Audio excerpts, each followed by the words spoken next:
Well, good day and welcome to Commerce Today. It is great to have my regular co-host back. Josh is back with us today. My name is Darren, as always, and we're very excited to have you here. As you might have noticed, Josh made it a more dramatic entrance to our Commerce Today podcast. We want to wish our wonderful broadcast engineer, Monica, well. She's not feeling at the top of her top of the game today, and so we had to do this on our own. So have grace. May the force be with us. And with that, the great excitement is the 2024 retail frontier. And I got to do the radio voice, shifting omnichannel strategy. So this is big time stuff. Josh, welcome back. Thanks. It's good to be back and good to start off my broadcast year, at least, with a couple interesting articles out of Practical E-commerce and Bloomberg for this episode. Well, all right. So as I mentioned to you pre-show that I was told omnichannel was old and you don't use the word and it's all that. However, it appears that there are some new immersive and emergent technologies that are out there that really start to change the game. So with that, as once said in a movie, talk to me, Goose. Yeah, so it's funny. Omnichannel is one of those terms. It's like e-commerce. For years, people in the industry have been saying, well, we should drop the E. It's all just commerce. But it's one of those terms. It's convenient. It sticks around. Omnichannel is the same way. It's basically just commerce at this point, but we still use that term because it is useful to kind of understand that we're talking about combining different channels all into one unified customer experience. And today, it's interesting. We get to talk about some things like augmented reality that for many, many years were talked about, but seemed like, 5 years, 10 years. And now I think it's more like, well, how many days until the Vision Pro releases? Exactly, So 9 days till I get my pre-order in. Augmented reality fitting rooms are probably the biggest thing that we're seeing for an omnichannel shift in 2024.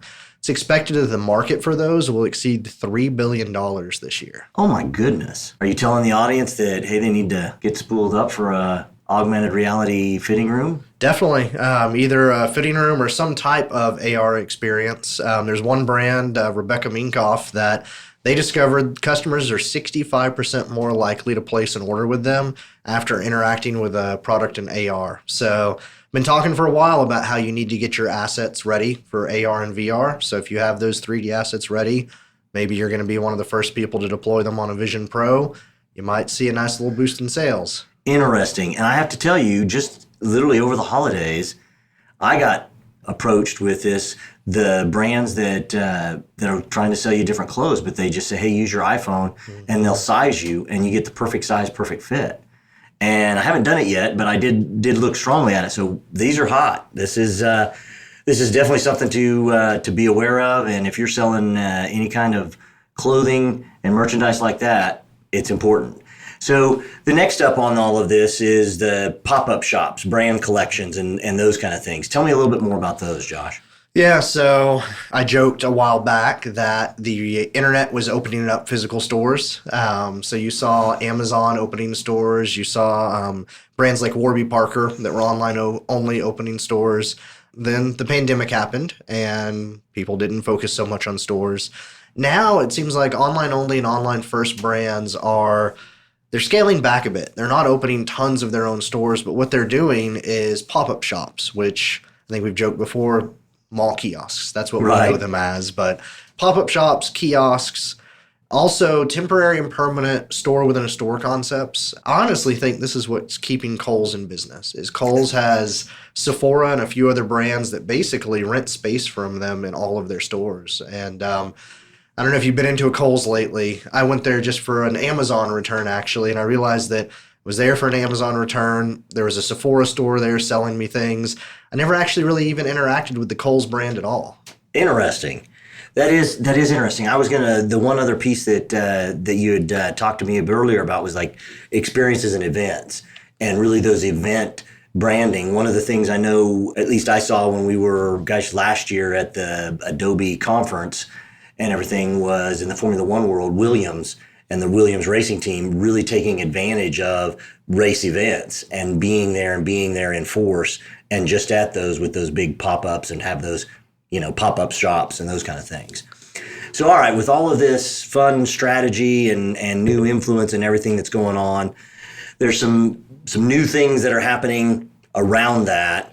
And how does the economy and how does the overall strategy, how does that affect these things that we're talking about, especially the omnichannel? Yeah, so last year was a year of kind of muted investment in omnichannel. A lot of brands that were kind of looking at the economy, trying to decide what they wanted to do. There's a term that we joked about a bit before the show, but I don't know if y'all out there have heard this before, but vibe session. Think recession, but vibe session. And that was a term that was coined last year to basically mean, hey, all the economic indicators say the economy's good. Even some of the consumer sentiment surveys look good, but a lot of consumers still had this feeling like, hey, we might be in a recession, even when we weren't. And Bloomberg report came back out just a few weeks ago that's finally ending, that consumer sentiment is shifting, inflation continues to decrease. One survey showed 13% of Americans are worried their income will decrease in 2024. 19% expected their income to go up. And then 68% said, it'll probably be about the same. So that's a lot better than the same survey a year before.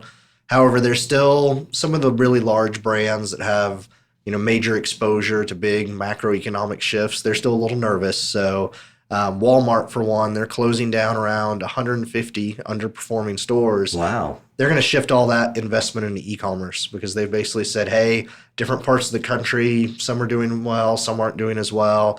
E-commerce makes it easier to kind of reach consumers globally. So let's shift our investments in that direction as kind of the economy continues to recover. Okay. Well, kind of keeping going on the theme of shifts in a way. So we talked the shifting economy, but what about just consumer and shopping behaviors and those shifts? Yeah, so more than half of consumers, and this isn't e-commerce consumers, this is all consumers in the U.S., more than half of consumers now use a search engine to research all their purchase decisions, whether they're buying online or offline. So for those holdouts, I guess, welcome to 2005-ish, whenever Right, Google was around. But so searching is becoming more and more common to influence purchasing. Trend I'm excited about. 17% of consumers have used ChatGPT specifically, not just generative AI, but ChatGPT to help them make a purchase decision. And that's only increasing. I think that's so cool. I think that's so weird. But all right, keep going. Keep going. Also, platforms, and when I say platforms, I'm really thinking social media, but even Google has been doing this.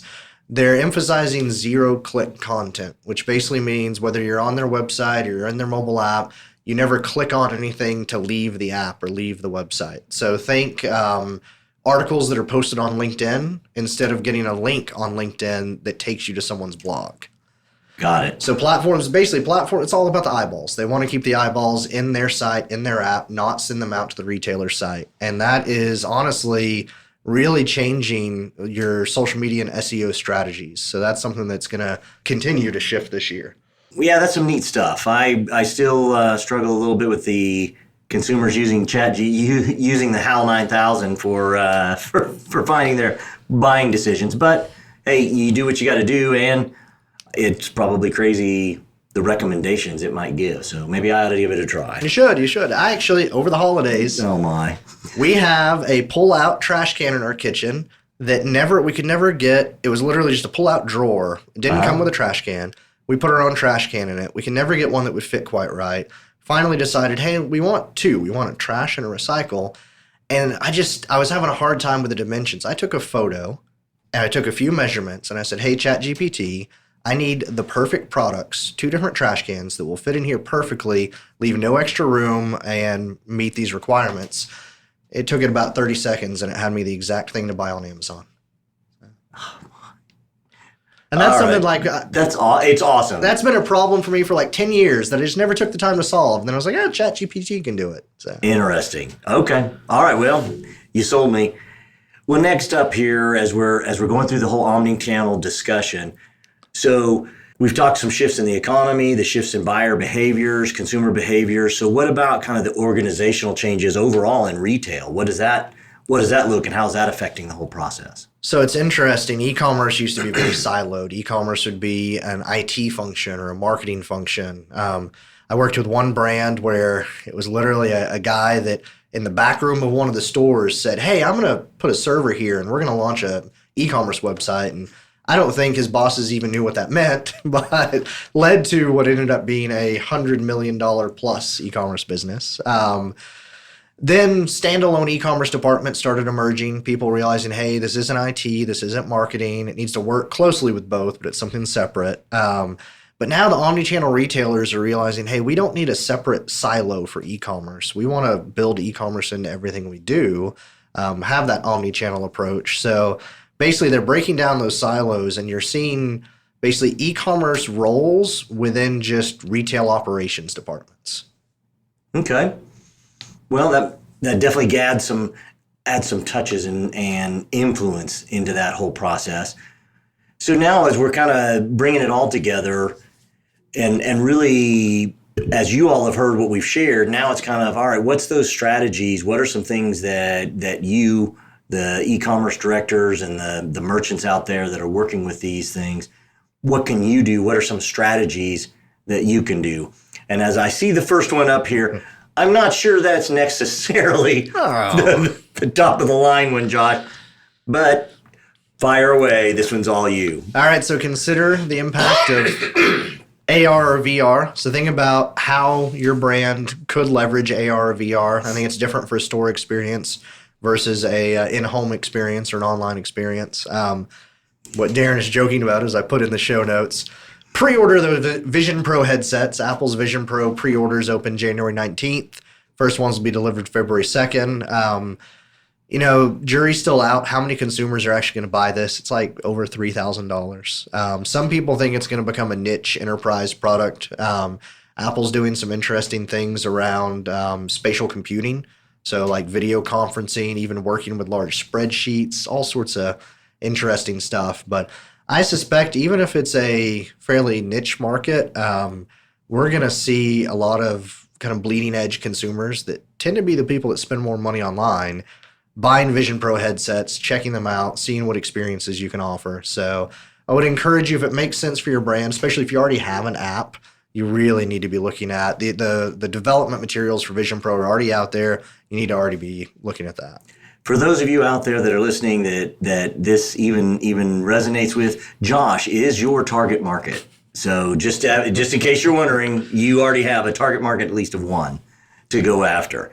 So a couple other things that I'm not sure if you hit on or not was about the content and thinking about that zero-click content and making sure that keeping people on those pages, that, hey, once they're there, don't let them go, have the content there. That's well, and it's even thinking about make sure your marketing, whether it's in-house or external, your SEO efforts, your content efforts, realize that used to you could post some really great product information in a blog article on your site. Google would send a lot of traffic to it. Well, now you actually need to package that up, put it on YouTube, put it on LinkedIn, put it the Facebook, the different platforms where it makes the most sense. A lot of B2C retailers, that's going to be looking at Instagram and TikTok. Make sure your products are there and make sure that people can fully interact with, get all the information they need to really get hooked on that product without having to click a link back to your website. That content's going to perform a lot better. And then those people, once they get excited enough, will say, well, I need to click the link in their bio. I need to go to their site. I need to buy this product. And the other stuff, I was so excited about the Vision Pro. Also look at where pop-up shops or event-based strategies make sense for your brand. I think sometimes some of the smaller brands that listen think, oh, that's out of our budget. We can't do that. But look at a local partnership. Look at a local retailer, kind of a mom and pop in your own area. Partner with them. Like, start small. This doesn't have to be you're in every Kohl's in the United States. This could be something small.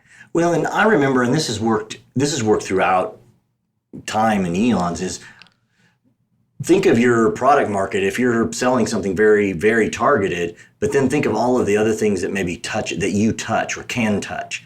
And I think of something that, you love the Vision Pro and are excited about that. There's all those things. I just recently got involved with pickleball, and you want to talk about just mentioning that. And anyway, social media goes crazy. So it's one of those where maybe you touch it and maybe you can find ways to then utilize that bigger market to then draw to your market from that omnichannel, and maybe have a pop-up store or have a partnership with someone that's deeply involved in those areas. So you're saying go sponsor a local pickleball tournament. There you go. Could be could be an option. All right. Well, hey, we're going to go ahead and land this plane. Want to definitely encourage you. We'd love to hear from you, especially about any and all of our topics. But this one on Omnichannel, it hits so many different things. And we know that you're having fun with it. We know that you're struggling with it. We want to hear about all of that, and especially anything that we didn't have time to hit on or things that are just unique. We'd love to hear from that.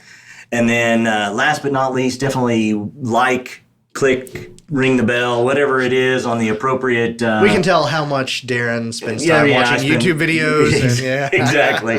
All of those groovy things. Thumbs up all our content. We definitely appreciate that. We appreciate all our listeners. Welcome to 2024 as we kick off. Great having Josh back, although he's going to leave us again briefly. But anyway, as always, we appreciate you, appreciate all your time, and thanks for listening to Commerce Today.